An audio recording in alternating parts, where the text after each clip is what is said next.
This is me a few years ago. As you can tell, I've always been a very skinny lad. However, fast forward the clock a few years and this is me now. A solid 30 kilo weight change, from 70 kilos to 100 kilos. And while yes, a lot of this progress is down to the workouts that I did and the food I put in my body, the real question is, did I use anabolic steroids to get here? Now, before I tell you the answer, let's just address a few things. Most guys on the planet who are somewhat into lifting have thought about taking steroids at some point, including myself.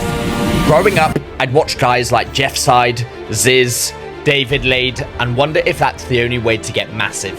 Social media doesn't help either, constantly showing shredded physiques that seem impossible to achieve naturally. So what are anabolic steroids? Anabolic steroids are man-made versions of testosterone. They help build muscle faster and improve strength by increasing how quickly the body repairs and grows muscle tissue. This leads to quicker recovery, bigger muscles, and better performance. So I decided to put this to the test. I asked my audience on Instagram whether you could achieve my physique naturally. And the big question, am I natural or not? I put a poll up for 24 hours. I patiently waited, and then all of a sudden, results started flying in. 14% of people voted no, while 86% of people voted yes. I then reached out to everyone, asking them why they believed I was either natural or using steroids. The results were interesting. Some pointed to my size, my leanness, my knowledge, my training history as proof of being a natural, while others were convinced that my muscle density and my super physiological strength was too good to be natural.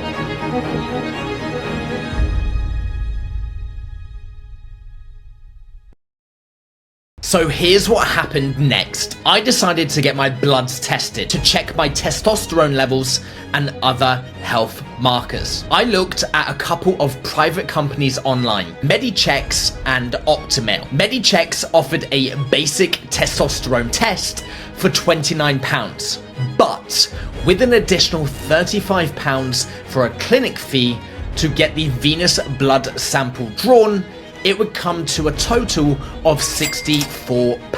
Optimal's testosterone-only test was £33.95. However, this was a finger prick-only test, which isn't as accurate as a venous blood sample drawn. However, their enhanced testosterone blood test, which covered over 40 markers, was £64.95. It used a venous sample, giving more accurate results.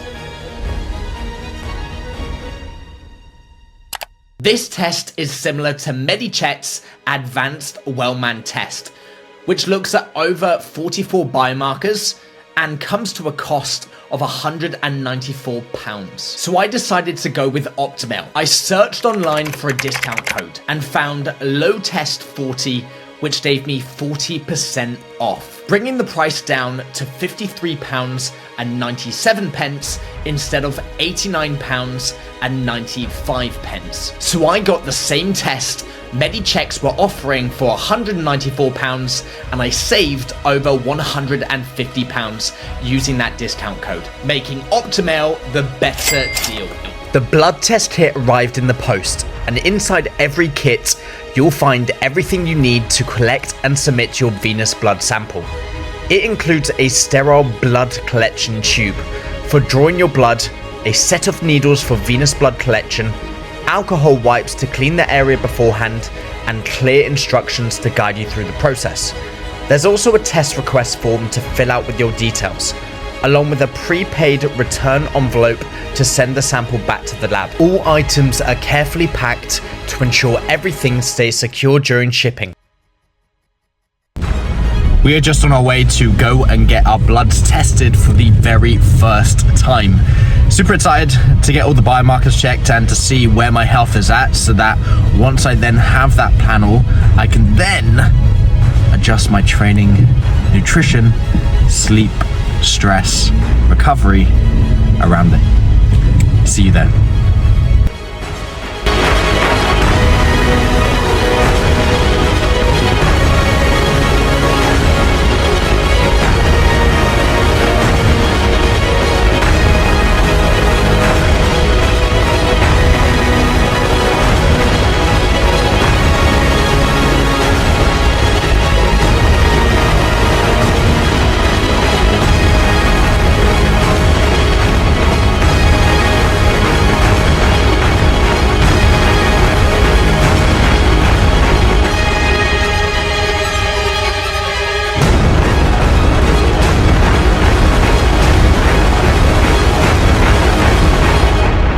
Last Friday, I received in the post my Optimal Enhanced Testosterone blood testing kit. And it was very, very simple to be able to book in a blood test. I actually went to Superdrug and one of the nurses was very friendly. She actually carried out my blood test and I needed to post it between 8 a.m. and 11 a.m. So the blood test was actually carried out at 10 a.m. I went straight to Royal Mail, posted the blood test, and over the weekend they actually spun the blood and they looked at all of the biomarkers associated with that test, in particular looking at liver and kidney functions, as well as my testosterone, as to whether I am enhanced or I am natural. Now, based on those blood test results, Whoa. Hold up. Before I tell you whether I'm natural or not, head to the comments and drop Natty or not Natty, whether you think I've used anabolic steroids to achieve my physique. Now, for everyone that gets it right, I'll send over a free guide on how you can increase your testosterone. Okay, back to the video. Drumroll, please. Have normal levels of testosterone. However, my albumin was slightly raised. This may have been due to slight dehydration before the test was carried out. But that's super strange, considering I probably consume around 7 liters of water every single day. I actually carry around with me a 2-liter jug from Represent, and I make it a habit to get around 5 to 7 liters of water. Pre-testing, I actually had 2 liters of water, no electrolytes, no supplementation that I usually would have, and no creatine monohydrate either. Now, let's jump into every single marker. Let's break them down and let's see what the test results have to say. So, just to confirm, I carried out my blood test on Friday. I sent my blood test back to Optimal and I've received the results on Tuesday. Hey Jack, I hope you're well. Your blood results are back from the lab and they show normal levels of total and free testosterone. A couple of days prior to my blood test, I put a poll out on Instagram asking you guys whether I was natural or I used performance enhancement drugs.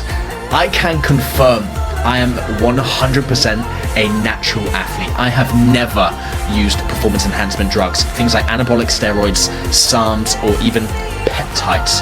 Now, don't get me wrong, I think every male who is somewhat into fitness has considered in the past using performance enhancement drugs, whether it was anabolic steroids, SARMs, or even peptides. More recently, I've been looking into peptides. I've not used them myself based on my ongoing knee injury from football almost 10 years ago, where I tore my meniscus and my ACL. But instead, I opted to have a cortisone injection, which actually failed. So, that does not mean that later in the future, I completely rule out the idea of using peptides, but I most definitely won't be using anabolic steroids or SARMs. Optimal have also confirmed that these levels are not currently low enough for treatment. So they actually offer treatments for guys that have low testosterone, and they give them TRT, testosterone replacement therapy. Now there's 3 options. I can retest in 6 weeks. Testosterone levels do fluctuate. If I am experiencing erectile dysfunction, they can explore treatment there, and then they can try to increase my testosterone levels without TRT through daily supplementation. They've also confirmed that my thyroid stimulating hormone, so that's abbreviated to TSH, is slightly raised, and we'll come on to why that might be when we take a look at the PDF. My albumin levels were also slightly raised. That indicates dehydration at the time of testing. Now that's super interesting because I, for one, make it a habit to consume roughly 7 liters of water every single day. I carry around a 2-liter jug from Represent, and I do make it a habit to continually fill that up. Now, pre-testing, I actually didn't consume any of my normal supplementation, which I'll list on the screen here, and that does include creatine monohydrate as well. I had around 2 liters of water pre-testing. So to hear that my albumin levels were slightly raised, is this a problem with the testing, or was I actually slightly dehydrated? Potentially, considering usually around that time I may have had 3 to 4 liters of water, because then around 11 or even 12 o'clock, that's where I would go and train. We can also see that they've confirmed the rest of my biomarkers are healthy and in range, but please feel free to share your results with your GP for any further advice. Let's take a look at the PDF. For obvious reasons, I'm going to blur out the personal information, but I'm really hoping to give you an educational insight into all of the tests that were carried out and to actually promote more men getting their bloods checked regularly. This is something that we do in our high performance health program in phase 3 focus, after our clientele have dropped a significant amount of body fat, just to assess where their bloods are at before we then decide to either put them into a maintenance or straight into a calorie surplus. So we can see that this is from Optimal. We're going to start with my full blood count. Now, looking at the panel itself and looking at my hemoglobin, my result was 169, whereas the normal range is 130 to 170. Now, this is within normal limits, and it does indicate that I've got adequate oxygen carrying capacity. Looking at my red blood cells, the range was 5.750. The normal range is 4.4 to 5.8. Again, this suggests that they are within a normal range, and it does suggest proper erythropoiesis, which is basically the production of red blood cells every single day. We then got hematocrit, so that's the proportion of blood volume occupied by red blood cells. The normal range is 0.38 to 0.5. My patient results was 0.475. So again, it's within normal limits, and it does reflect appropriate blood viscosity and red blood cell mass. We've then got mean cell volume. So that's the average volume of individual red blood cells, pretty much their size, right? Now, the normal range is 81 to 98. We can see that my results were 86.8. So again, it does indicate that I've got a standard red blood cell size. We then move on to a mean cell hemoglobin. Now, that's the average amount of hemoglobin per red blood cell. The normal range is 27 to 33, whereas my result was 29.4. Again, it's within the normal range. It does show typical hemoglobin content per cell. We've then got MCHC. Now that's an abbreviation. It just stands for mean cell hemoglobin concentration. So that's the concentration of hemoglobin in a given volume of packed red blood cells. Now, a normal range is around 300 to 350. My results were 339. Again, it suggests it's normal. It's reflecting consistent hemoglobin concentration within my red blood cells. We then have platelets, so these are like cell fragments, vital for blood clotting. The way I like to say it is they almost build a wall whenever you, let's say you fall down and you cut your knee, that is what their job is, to actually form that wall or a scab. Now, the normal range is 150 to 400. My results were 283, so I'm not actually gonna pour out with blood. It's within the normal limits. It does indicate that my clotting potential is proper. We then have white blood cells. So here the range is 3 to 10. My patient result was 5.390. Again, it suggests I've got a healthy immune system. I should hope so, with all of my gut health, my skin health, any sort of routine that is going to promote a healthy immune system. We then have neutrophils, so that's a type of white blood cell that fights bacterial infections. The normal range is 2 to 7.5. My result was 3.25, so it's within that normal range, indicating standard bacterial defense. Pretty much, I've got an armory or an army to be able to protect me from bacterial and also viral infection. We then have lymphocytes, which are one of my favorite white blood cells actually, because they are involved in viral defense, and they also help with antibody production.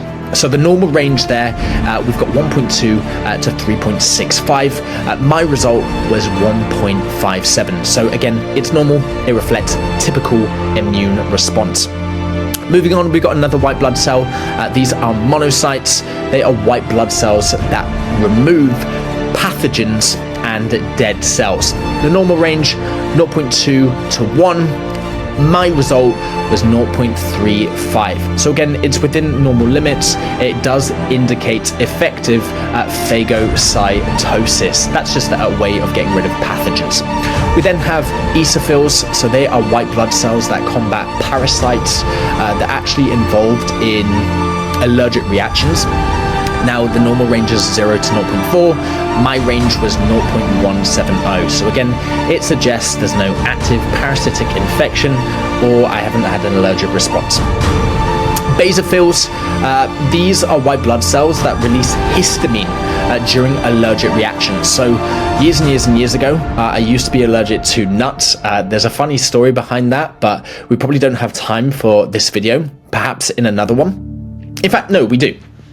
With my allergy to nuts, when I was younger, when I was at school, essentially we had something called swabs, and the swabs was at 9 o'clock at night.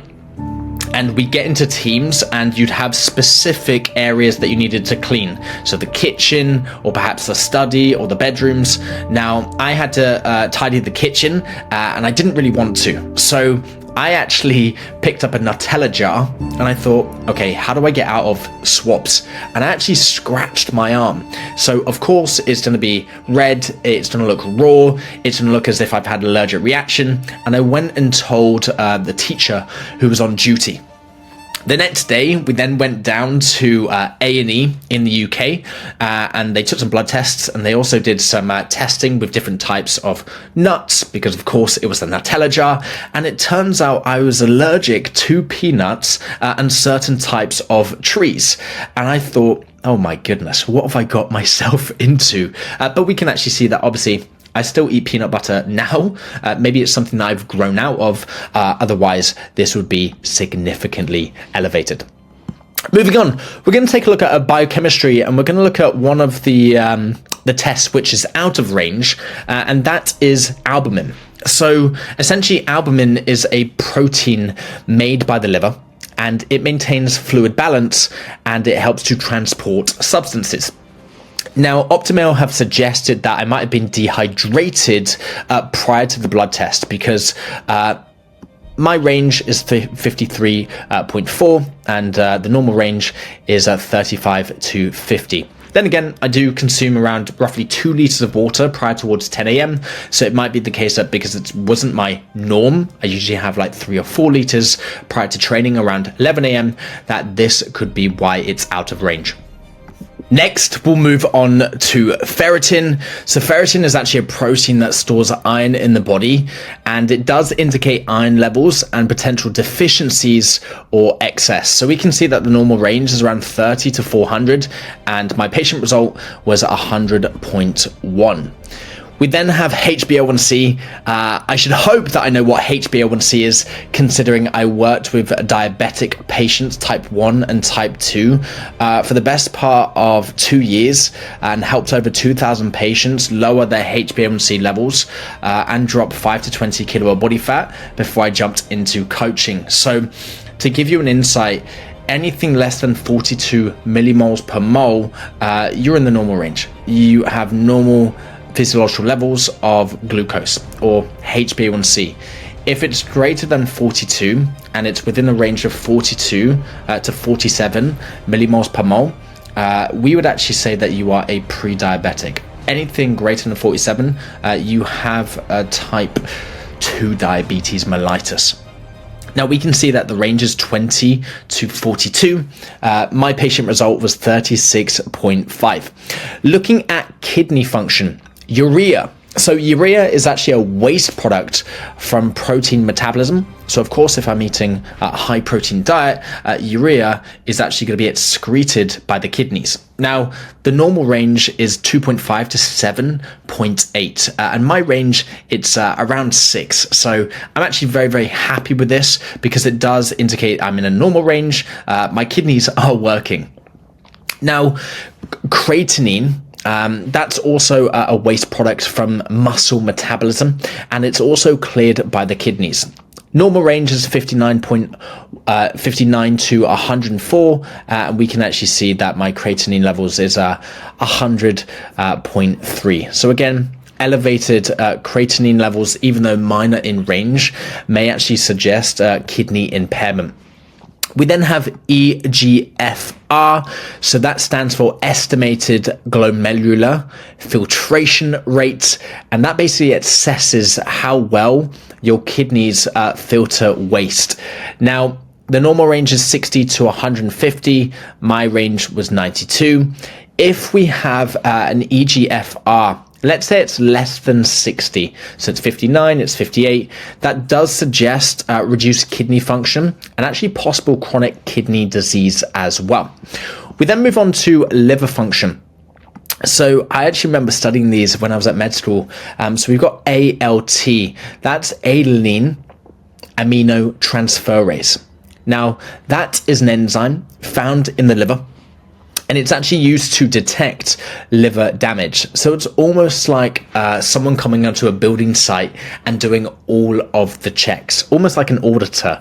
Now, we can see that the normal range is 0 to 50. My range was 23.1. So again, it does indicate there's no significant liver stress. We then have GGT, which I believe, correct me if I'm wrong, it might be gamma glutamyl transferase. And again, what that helps to detect is actually bile duct issues and also liver function. Once again, the range is 8 to 61. My patient result was 15.1. So it does suggest I'm in a normal range. I've got normal bile flow and also no liver stress.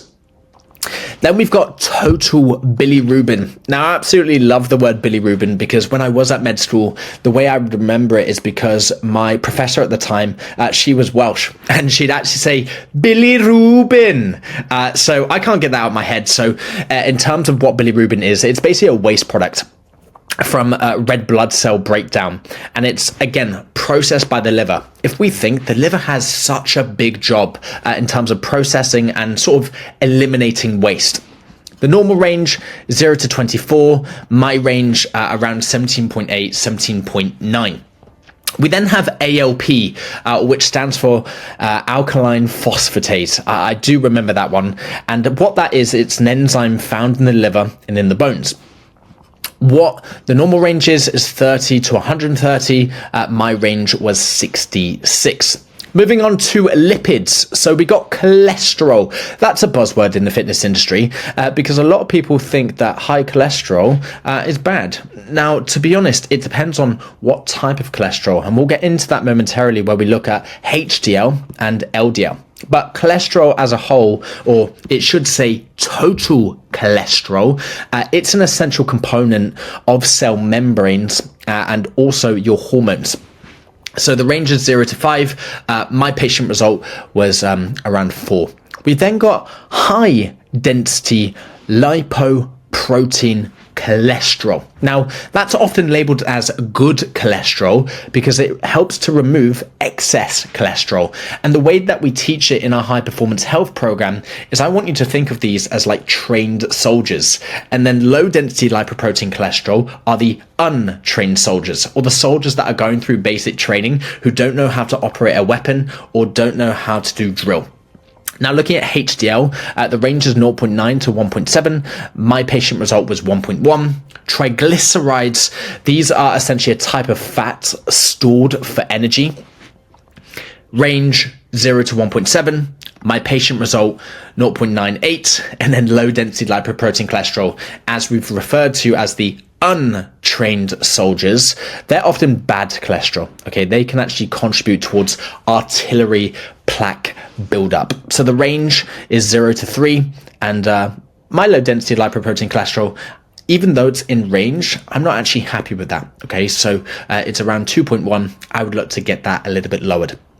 We're now going to move on to hormones, the most important part of this video, because I actually asked on Instagram whether I was natural or whether I took performance enhancement drugs. Now, this would indicate whether I actually did take anabolic steroids, SARMs, or any other form of performance enhancement drugs, which would then elevate my hormonal levels. Let's jump into it. We got FSH, which stands for the follicle stimulating hormone, and it basically regulates your reproductive function. So again, the range is 1.5 to 12.4. My result around 2.6. We then have LH, which is a luteinizing hormone, and what that does is it actually stimulates testosterone production. It actually tells testosterone to be produced. So the range, we got 1.7 to 8.6. My patient result was 4. We then have estradiol. So what estradiol is, it's a form of estrogen, okay, and it's important for bone health and it's important for your hormonal balance. The range here is we got 41 to 159. Mine is around 94. We then have free testosterone. So that's the active form of testosterone available for use in the body.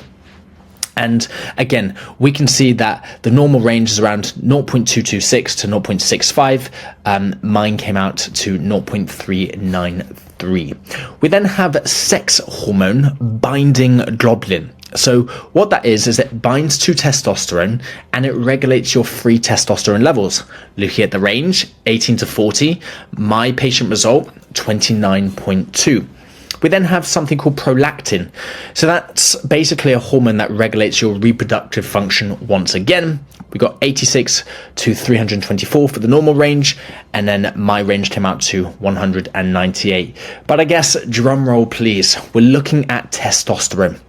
Now, testosterone or this sort of test is the overall amount of testosterone that you have in the bloodstream. So the normal range is between 12 and 30. And do you know what? It's almost like Goldilocks and the Three Bears, too hot, too cold, just right. I would actually say my testosterone levels are just right. Now, for a lot of people, and having been questioned over the years, how am I so strong? Because I've squatted 300 kilos, I've bent 200 kilos with no feet, and I've also deadlifted 300 kilos. I've also gone on to squat 230 kilos for 17 reps. Press the 75 kilo dumbbells for 10 repetitions, and there's always questions thrown at me as to whether I've actually taken performance enhancement drugs. I've never. And do you know what? It actually surprises me ever so slightly that it's right in the middle. I thought I'd have higher testosterone levels based on how strong I was. Clearly I was wrong. Thyroid function, we've got TSH, that stands for the thyroid stimulating hormone. Now it's slightly elevated, okay? That could suggest mild hypothyroidism, which just means like low thyroid function. Since it's borderline, it probably is worth monitoring. I mean, I'm not too bothered, but it could be associated with symptoms like fatigue or even weight gain. Now, my father has hypothyroidism, and it also is genetic. So we can see the range there is 0.27 to 4.2, and mine's 4.210. So I will be keeping a close eye on this. Is this fatigue based on the fact that I trained 48 hours before? Who knows? We then have free T4. So that's basically the amount of thyroid hormone produced. We got 12 to 22, which is the range, and then we got 19.8, which is my patient result. And finally, but not least, we then have the prostate specific antigen, the PSA, non-symptomatic. That's just a marker for prostate health.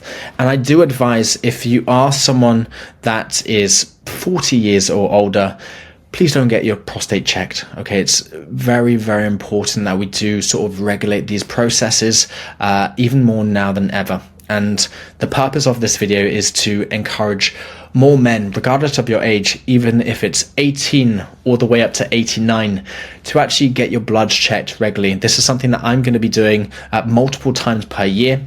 And of course, I've chosen Optimal for my first ever blood test or private blood test to actually get those results back and educate you guys on what these biomarkers are. But we can see the range there is 0 to 1.4, and then the patient result is 0.4. So I guess to summarize, my results are very, very healthy, okay?